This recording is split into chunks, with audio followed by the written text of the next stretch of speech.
அருட்பெருஞ்சோதி அருட்பெருஞ்சோதி தனிப்பெருங்கருணை அருட்பெருஞ்சோதி திருவருட்பிரகாச வள்ளலார் திவ்ய திருவடிகளே சரணம்.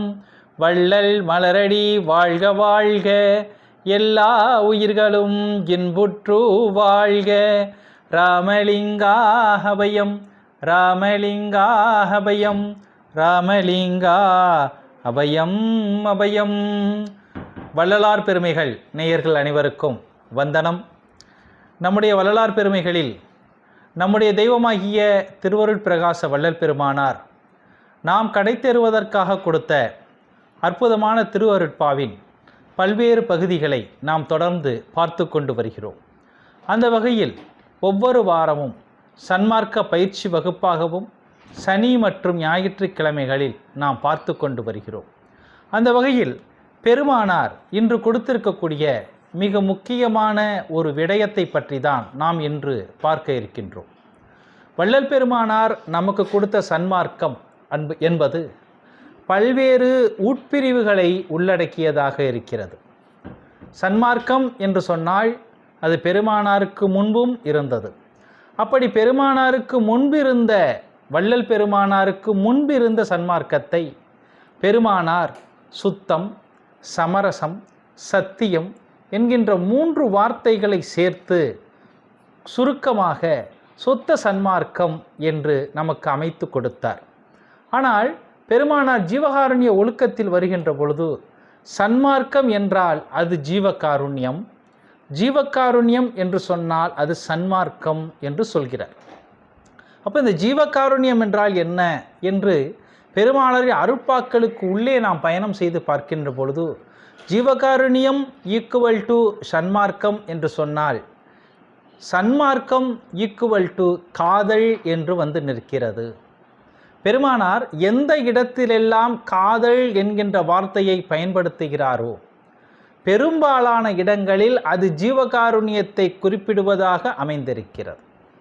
அதனால்தான் பெருமானார் தன்னுடைய பாடல்களிலும் அதை பதிவு செய்திருக்கிறார்.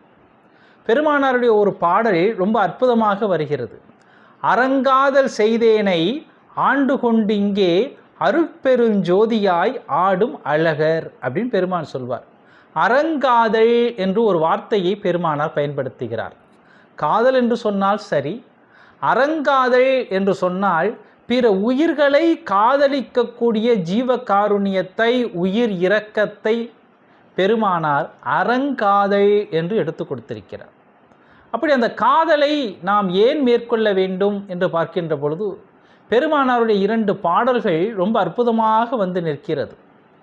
நாம் மனித பிறவி எடுத்ததன் நோக்கம் பெருமானார் மிக தெளிவாக கொடுத்து விட்டார். உயர் அறிவுடைய மனித தேகத்தை பெற்றுக்கொண்டவர்கள் காலமுள்ள போதே மரணமில்லா பெருவாழ்வை பெற வேண்டும் என்பதுதான் கடவுள் கட்டளைப்படி நமக்கு நியமித்திருக்கிறதாக வள்ளல் பெருமானார் நமக்கு கொடுக்கிறார். அப்போ இந்த வாழ்க்கை கடவுள் கட்டளைப்படி நடக்கும் என்று சொன்னால் நாம் இந்த பிறவியில் மரணமில்லா பெருவாழ்வை பெற முடியும். ஒரு சன்மார்க்கியின் வாழ்க்கைக்கும் ஒரு சாதாரண மனிதனுக்குமான வாழ்க்கைக்குமான வேறுபாடு என்ன என்று கேட்டீர்கள் என்று சொன்னால், ஒரு சாதாரண மனிதனுடைய வாழ்க்கை என்பது உலகிகள் சுக போகங்களை அனுபவிப்பதாக இருக்கும், அதில் வரக்கூடிய இன்பங்களை தேடுவதாக இருக்கும். ஆனால் ஒரு சன்மார்க்கியின் வாழ்க்கை என்பது இந்த உலகியலில் இருந்து கொண்டு இருந்தாலும் அவனுடைய உண்மையான அருளிகளை நோக்கிய பயணமாகத்தான் வள்ளல் பெருமானார் நமக்கு அமைத்து கொடுத்திருக்கிறார். அப்படி அந்த அருளியலை சேர்ந்த வாழ்க்கையில் நாம் வாழ வேண்டும் என்று சொன்னால் வள்ளல் பெருமானார் கொடுத்த அந்த காதல் என்பது நமக்கு மிகவும் முக்கியமானதாக தேவைப்படுகிறது. காதல் என்று சொன்னால் பொதுவாக உயிர்கள், ஒரு ஆண் ஒரு பெண்ணை காதலிப்பதும் ஒரு பெண் ஒரு ஆணை காதலிப்பதையும் தான் பெரும்பாலும் இலக்கியங்கள் பதிவு செய்கின்றன. புராணங்களிலும் இதிகாசங்களிலும் இறை காதலை பற்றி, இறைவனை நாயகனாக வைத்து தன்னை நாயகியாக வைத்து பாடப்பட்ட எண்ணற்ற பாடல்கள் உண்டு. அது அருட்பாவிலும் உண்டு.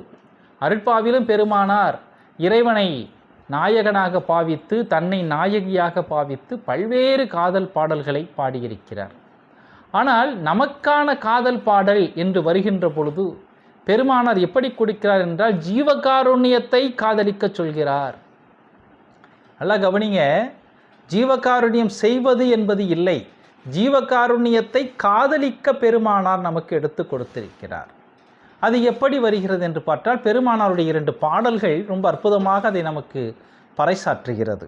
அதில் பெருமானார் சொல்கிறார், கள்ள வாதனையை களைந்து அருள் நெறியை காதலித்தே ஒருமையில் கலந்தே உள்ளவாறிந்த உலகெலாம் களிப்புற்று ஓங்குதல் என்று வந்து உருமோ வள்ளலே, அது கண்டு அடியனேன் உள்ளம் மகிழ்தல் என்றோ என துயர்ந்தேன் ஒல்லியோய் நினது திருவுளம் அறிந்து உரைப்பதென் அடிக்கடி உனக்கே அப்படின்னு பெருமான் சொல்கிறார்.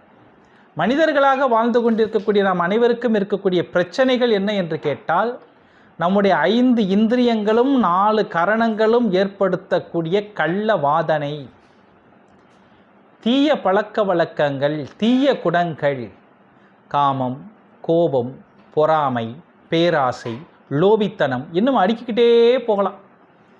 இந்த கள்ள வாதனைகளால் தான் நாம் நம்முடைய வாழ்க்கையை நாம் இழந்து கொண்டிருக்கிறோம். அப்போ சன்மார்க்கத்துக்கு வரணும், சன்மார்க்கத்தில் பயணம் பண்ணணும், சன்மார்க்கத்தில் வள்ளல் பெருமானா சொன்ன நெறியில் நிற்கணும் அப்படின்னா முதல்ல இந்த கள்ள வாதனையெல்லாம் தவிர்க்கணும். அதை பெருமான் சொல்கிறார், கள்ள வாதனையை களைந்து அருள் நெறியை காதலித்து. முதல்ல கள்ள வாதனையை தவிர்த்துட்டீங்க அப்படின்னா, களைந்து விட்டீர்கள் என்று சொன்னால் அருள் நெறியை காதலித்து. சரி, இங்கே அருள் நெறி தானேங்க வருது, இது சன்மார்க்கம்னு ஒன்று வரலையே, அருள் நெறியை காதலித்துன்னு தானே பெருமான் கொடுத்திருக்கிறார், இங்கே சன்மார்க்கம்னு வரலையே அப்படின்னு நீங்கள் கேட்கலாம். அதுக்கு பெருமான் இன்னொரு பாடலில் சொல்கிறார், ரொம்ப அற்புதமாக அதை எடுத்து கொடுக்கிறார். அமலா நான் வேண்டுதல் கேட்டு அருள் புரிதல் வேண்டும், ஆடி நிற்கும் சேவடியை நான் பாடி நிற்க வேண்டும், யமனாதி தடை என்றும் எய்தாமை வேண்டும், எல்லாம் செய் வல்ல திறன் எனக்களித்தல் வேண்டும், கமையாதி அடைந்து உயிர்கள் எல்லாம் சன்மார்க்கம் காதலித்தே. எப்படிங்க? உயிர்கள் எல்லாம் சன்மார்க்கம் காதலித்தே திருப்பொதுவை கலித்தேத்தல் வேண்டும்னு பெருமான் கொடுக்கிறார். பாருங்க, அந்த பாடல்ல அருள் நெறியை காதலித்துன்னு கொடுத்தார். அப்போ அருள் நெறினா எது அருள் நெறி அப்படிங்கிற ஒரு கேள்வி இயல்பாக எழும் இல்லையா? இப்போ செந்திலா வந்து அருள் நெறினா சன்மார்க்க நெறி அப்படின்னு சொன்னார் அப்படிங்கிறது இல்லை. அப்போது பெருமானார் அருள் நெறியை காதலித்து அப்படி சொல்கிற வார்த்தைக்கு அர்த்தம் எங்கே இருக்கிறது என்று பார்த்தால், அமலானான் வேண்டுதல் கேட்டு அந்த பாடலில் பெருமான் சொல்கிறார், உயிர்கள் எல்லாம் சன்மார்க்கம் காதலித்தே திருப்பொதுவை கலித்தேத்தல் வேண்டும் அப்படின்னு கொடுக்குறார். சரி, அப்போது மேலே அருள்நெறின்னு கொடுத்தார், அந்த அருள்நெறிக்கு விளக்கம் சன்மார்க்கம்னு கொடுத்தார். சன்மார்க்கம்னா என்னன்னு கேட்டால் ஜீவகாருண்ய ஒழுக்கத்தில் பெருமான் கொடுக்கிறார், ஜீவகாருண்யம் என்றால் அது சன்மார்க்கம், சன்மார்க்கம் என்று சொன்னால் ஜீவகாருண்யம். பாருங்கள் எவ்வளோ அற்புதமாக பெருமான் கொடுக்குறாரு பாருங்கள். எந்த விதமான குழப்பமும் இல்லாமல் இறைவனுடைய அருளை பெறுவதற்கு, மரணமில்லா பெருவாழ்வை பெறுவதற்கு. ஏன்னா அந்த பாட்டு அப்படி தான் சொல்லுது, நானாக சொல்லலை. பெருமான் சொல்கிறார், ஆடி நிற்கும் சேவடியை பாடி நிற்க வேண்டும், யமனாதி தடை என்றும் எய்தாமை வேண்டும். யமனாதி தடை, யமனாதி தடைனா என்ன? மரணம். யமன்னா மரணம் தானே. யமனாதி தடை என்றும் எய்தாமை வேண்டும், எனக்கு என்றைக்குமே வரக்கூடாது அப்படிங்கிறார். அப்போது அந்த யமன் என்பவன் என்றைக்குமே நமக்கு வரக்கூடாது அப்படின்னா நாம் திருப்பொதுவை கலித்தேத்தல் வேண்டும். ரொம்ப சந்தோஷமாக இருக்கணும், இறைவனை போற்றி புகழ வேண்டும், பணிந்து நிற்க வேண்டும். பெருமான் சொல்கிறார், ஆடி நிற்கும் சேவடியை பாடி நிற்க வேண்டும். இறைவனுடைய திருவடிகளை வாயார பாடணும். அதான் பெருமான் சொல்கிறார், வாயார வாழ்த்துகின்றோர் மனத்தமர்ந்த தெய்வம்னு பெருமான் சொல்வார்.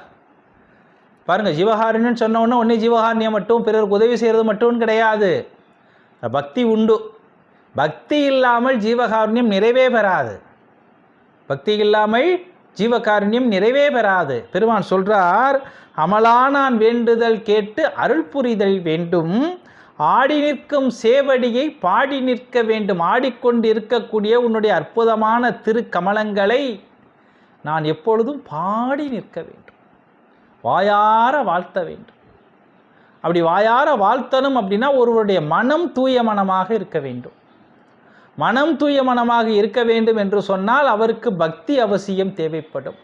ஏன்னா பதி பூசை முதலிய நற்கிரியால் தான் மனம் அசுத்த பாவனையற்று சுத்த பாவனையில் நிற்கும் அப்படின்னு பெருமான் சொல்லிட்டார். அப்போ பாருங்க, அருள் நெறினா சன்மார்க்கம், சன்மார்க்கம்னா ஜீவகாருண்யம். சரி, இப்போ ஜீவகாருண்யம்னா என்னங்க? இப்போ ஜீவகாருண்யம் என்ன? பெருமான் சொல்கிறார், பிற உயிர்க்கு இரங்கல் அப்படின்னு பெருமான் சொல்கிறார். ஜீவகாருண்யத்துக்கு அர்த்தம் என்னன்னா பிற உயிர்க்கு இரங்கல். ஆனால் நம்ம பொதுவாக பார்க்கின்ற பொழுது அது ஒரு எளிமையான ஒரு கருத்தாக, ஒரு தத்துவமாக நமக்கு தோன்றும், பிற உயிர்க்கு இரங்கல். ஆனால் நடைமுறையில் அது சாத்தியப்படுகிறதா? என்ன அப்படி பண்ணாதான் அது காதல். பிற உயிர்கள் எந்த உயிர்களை பார்த்தாலும் ஜாதி பார்க்காம, மதம் பார்க்காம, சமயம் பார்க்காம, இனம் பார்க்காம, நிறம் பார்க்காம, மொழி பார்க்காம, தேசம் பார்க்காம, பணம் பார்க்காம, எதுவுமே பார்க்காம பார்க்கக்கூடிய ஒரு பார்வை இருந்தால் தான் அது பிற உயிர்க்கு இரங்கல். ஒருத்தரை பார்க்கின்ற பொழுது, மனிதர்கள் மட்டும் இல்லை, பறவைகளை பார்க்கின்ற பொழுது, விலங்குகளை பார்க்கின்ற பொழுது, பூச்சிகளை பார்க்கின்ற பொழுது, தாவரங்களை பார்க்கின்ற பொழுது, யாரை பார்க்கின்ற பொழுதும் ஒருமையில் பார்க்க வேண்டும். அதான் பெருமான் சொல்றார், கலைந்து அருள் நெறியை காதலித்து ஒருமையில் கலந்தேன்னார். கள்ள வாதனையை கலைந்து அருள் நெறியை காதலித்து ஒருமையில் கலந்தே. எது ஒருமை? தான் வேறு இந்த உயிர்கள் வேறு என்கின்ற இரண்ட நிலை அற்று ஒருமை நிலையில் நிற்பது. பெருமான் இதுக்கு அற்புதமான ஒரு வார்த்தையை பயன்படுத்துவார். என்ன வார்த்தை தெரியுமா? ஆன்ம உருக்கம். ஜீவகாருண்யம்னா என்னன்னா ஆன்ம உருக்கம்னு பெருமான் சொல்றார். மன உருக்கம் மன நிகழ்ச்சிங்கிறது பக்தி. ஆன்ம உருக்கம் ஆன்ம நிகழ்ச்சிங்கிறது தான் ஜீவகாருண்யம். அப்போ ஒரு உயிரை பார்க்கின்ற பொழுது, எந்த உயிரை பார்க்கின்ற பொழுதும் தன்னுடைய சொந்த சகோதரனாக சகோதரியாக எவர் ஒருவரால் பார்க்க முடிகிறதோ, எவர் ஒருவரால் பேச முடிகிறதோ, எவர் ஒருவரால் பழக முடிகிறதோ அவர்களே உண்மையான ஜீவகாருண்யம் நிரம்பியவர்களாக இருக்கிறார்கள். நல்லா புரிஞ்சுக்கிறணும். ஜீவகாருண்யம் என்கிறது அடுத்தவர்களுக்கு கொடுக்கிறது மட்டும் இல்லை, அடுத்தவர்களுக்கு கொடுப்பது என்பது மிக முக்கியமான பகுதி. அதில் மாற்றுக்கிறதே கிடையாது. ஆனால் அப்படி கொடுக்கின்ற பொழுது எப்படி கொடுக்கணும், எப்படி பேசணும், எப்படி செய்யணுங்கிறது வரும் பொழுது பெருமான் காதலை எடுத்து கொண்டு வந்து வைக்கிறார். இங்கே காதலில் பாருங்கள், ரெண்டுங்கிறதே கிடையாது. நாயகன் நாயகி காதலித்தாலும் காதல் அங்கே ஒன்று தான். இருவர் பார்வையும் ஒன்று தான், இருவர் பேசும் மொழியும் ஒன்று தான். ஏன்னா காதலில் மட்டும்தான் பிரிவு இல்லாத நிலை இருக்கும். அப்போ பிற உயிர்களை பார்க்கின்ற பொழுது ஏன்னா பெருமான் சன்மார்க்கம் காதலித்தேங்கிறார். சன்மார்க்கத்தை காதலிக்க சொல்கிறார். சன்மார்க்கத்தை எப்படி காதலிப்பீங்க? சன்மார்க்கம்னா ஜீவகாருண்யம் சொல்கிறார். ஜீவகாருண்யமாக என்னன்னு கேட்டால் பிற உயிர்க்கு இரங்கல்ங்கிறார். பிற உயிர்க்கு இரங்கல்னா என்னன்னு கேட்டால் ஆன்ம உருக்கங்கிறார். இப்போ ஆன்ம உருக்கம்னா என்னன்னு கேட்டால் எந்த உயிரை பார்த்தாலும் தான் வேறு அந்த உயிர்கள் வேறு என்கின்ற நிலையற்று ஒருமையில் நின்று. பெருமாள் ரொம்ப அற்புதமாக ஒரு வார்த்தையை பயன்படுத்துவார். ஆன்மநேய ஒருமைப்பாட்டு உரிமை. நல்லா கவனிங்க. ஆன்மநேயம் பெருமான் கொடுத்த சன்மார்க்கம், பெருமான் கொடுத்த ஜீவகாருண்யம் மனிதநேயம் அல்ல, மனிதநேயம் அல்ல, அது ஆன்மநேயம். பெருமான் நமக்கு ஆன்மநேயத்தை தான் கொடுத்தார். எவ்வுயிரும் தம்முயிர் போல் எண்ணி ஒத்து உள்ளே உரிமையோடு இருக்கணும். எப்படி இருக்கணும்? உரிமையோடு இருக்கணும். ஒருத்தர் கஷ்டத்தில் இருக்கிறாங்கன்னு கேட்டால் அடுத்த நிமிஷம் உள்ளே பதறணும். ஏன் பதறணும்னா அவன் என்னுடைய சொந்த சகோதரன் சொந்த சகோதரின்னு பதறணும். அப்படி யாருக்கு பதறலையோ அவங்க ஆன்ம உருக்கத்தில் இல்லைன்னு அர்த்தம். யாரும் சொல்லணுங்கிற அவசியமே கிடையாது. பாருங்கள் எவ்வளோ அற்புதமாக பெருமான் சொல்கிறார். சன்மார்க்கம் காதலித்தே திருப்பொதுவை இறைவன் இருக்கக்கூடிய இடத்தை கழித்தேத்தல் வேண்டும். சந்தோஷமாக இருக்கணுங்கிறார். இப்போ வாழ்க்கையில் நம்ம சந்தோஷமாக இருக்கணும் அப்படின்னா, இறைவனுடைய அருளை பெறணும்னா அருள் நெறியை காதலிக்க வேண்டும், சன்மார்க்கத்தை காதலிக்க வேண்டும், ஜீவகாருண்யத்தை காதலிக்க வேண்டும். எப்படி காதலிக்கணும்னா ஒருமையில் நின்று காதலிக்க வேண்டும். எது ஒருமை அப்படின்னா ஆன்மநேய ஒருமைப்பாட்டு உரிமை. அதுதான் ஒருமை. சார் இது எப்படி சார் வரும் கேட்கலாம். ஆண்மநேய ஒருமைப்பாட்டு உரிமையை சொல்கிறீங்க, வார்த்தைகளில் சொல்லலாம். எப்படி வரும் அப்படின்னா, தான் யார், தன்னுடைய நிலை எப்படிப்பட்டது, நாம் எங்கேருந்து வந்தோம் அப்படிங்கிறது நமக்கு தெரியணும். அப்படி தெரிஞ்சது அப்படின்னா ஆண்மநேய ஒருமைப்பாட்டு உரிமை வந்துடும். நாம் யார் எங்கேருந்து வந்தோங்கிறதையும் பெருமான் கொடுக்கிறார். எங்கேருந்து வந்தோம் அப்படின்னா, நாமெல்லாம் இந்த பூவுலகில் பிறவிகள் எடுப்பதற்கு முன்பு ஆன்மாகாசத்தில், ஆன்மாகாசம்னா இறைவன் இருக்கக்கூடிய இடம், ஆன்மாக்கள் இருக்கக்கூடிய இடம், ஆன்மாகாசத்தில் ஒரே இடத்தில் இருந்த ஆன்மாக்கள். இறைவனுடைய அருள் சக்தி என்ன பண்ணுச்சு, அதை பக்குவ ஆன்மா, அபக்குவ ஆன்மா, பக்குவா பக்குவி ஆன்மான்னு 3ஆக பிரிச்சுது. ஏன் பிரிச்சதுன்னு நமக்கு தெரியல. ஆனால் இறைவனுடைய அருள் சக்தி 3ஆக பிரித்து தான் பிறவிகளை கொடுத்தது. ஆனால் அந்த பிறவிகள் எடுப்பதற்கு முன்பு அத்தனை ஆன்மாக்களும் ஒரே வீட்டில் இருந்த சகோதர ஆன்மாக்கள். நான் வேறு, பிற உயிர்கள் வேறு இல்லை. எல்லாம் ஒரே வீட்டில் யாருங்க இருப்பான்? சொந்த அண்ணன் தம்பி, சொந்த அக்கா தங்கச்சி தான் நம்ம ஒரே வீட்டில் இருப்போம். இந்த எண்ணம் வந்துவிட்டால், இந்த எண்ணம் வார்த்தைகளில் வெளிப்பட்டால், இந்த எண்ணம் எண்ணங்களாக வெளிப்பட்டால், இந்த எண்ணம் செயல்களாக வெளிப்பட்டால், நீங்கள் ஜீவகாருண்யத்தில், சன்மார்க்கத்தில், அருள் நெறியில், காதல் மார்க்கத்தில், அறங்காதலில் நீங்கள் இருந்து கொண்டு இருக்கிறீர்கள் என்று பொருள்.